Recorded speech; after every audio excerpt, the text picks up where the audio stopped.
मी अनंत लंगडे, मी इटकूर जिल्हा परिषद गटातून शिवसेना पक्षाचा अधिकृत उमेदवार म्हणून निवडणूक लढवली आणि जिंकली आणि पूर्ण 5 तालुक्यातील सर्व शिवसेना आणि भाजप, राष्ट्रवादी काँग्रेस यांनी मिळून महायुती करून निवडणुकीला सामोरे गेलो आणि महायुती सरकारच्या कामाच्या जोरावर मतदारांनी आम्हाला कौल दिला आणि आम्हाला निवडून दिलं।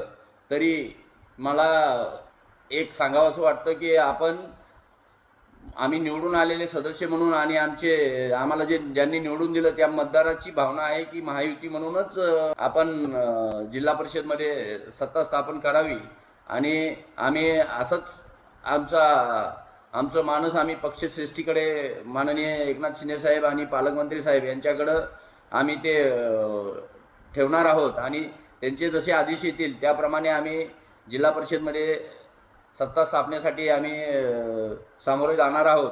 आणि मला 2 दिवसापासून हे जे सोशल मीडियावर काही पदाधिकारी जे स्वतःची प्रसिद्धीसाठी जे काही पक्षाच्या विरोधी भूमिका घेत आहेत त्यांना एक सांगणं आहे की तुम्ही स्वतः मागच्या लोकसभा, विधानसभा आणि जिल्हा परिषदमध्ये, नगरपालिकेमध्ये कुणाचं काम केलं, उबाटा गटाची कशी हातमिळवणी केली आणि त्यांचा कसा प्रचार केला हे सगळ्याला माहितीच आहे।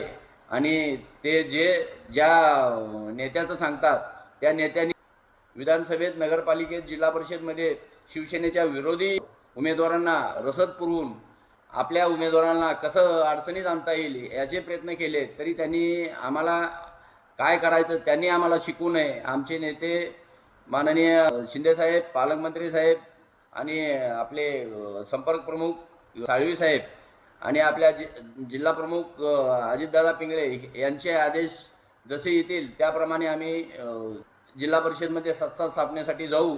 हे त्यांना माझी कळकळीची विनंती आहे की त्यांनी हे चिखलफेक करण्यापेक्षा पक्षवाढीसाठी, पक्षासाठी काही काम करावं आणि मग काहीतरी श्रेष्ठीकडे मागावं किंवा म्हणणं लोकांसमोर मांडावं, ना की कुणाच्या तरी सुपारी घेऊन किंवा कोणतरी 10 रुपये मिळतेत म्हणून आमच्या नेत्यावर चिखलफेक करू नये।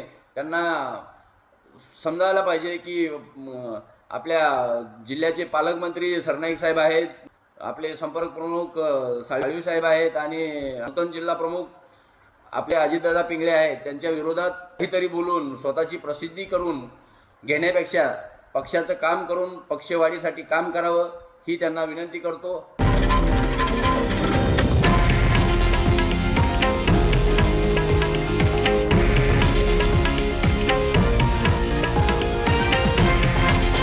हे आहे देशातील नंबर 1 न्यूज नेटवर्क आणि आपण पाहत आहात TV9 मराठी, एकमेव।